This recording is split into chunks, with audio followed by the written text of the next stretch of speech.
Oh, I made a bottle top for a key thing. It's got Coca-Cola all around it.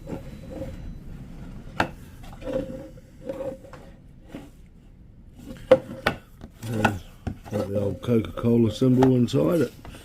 And it's just meant to be a bottle top, but it's quite big. So I think we can put that on. Put our keys and all that inside that one now. Use the other one for something else. So yeah, quite happy with the way that came out. That was on Maker World,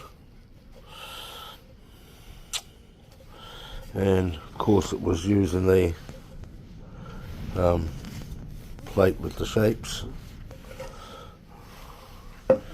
But yeah, came out really well.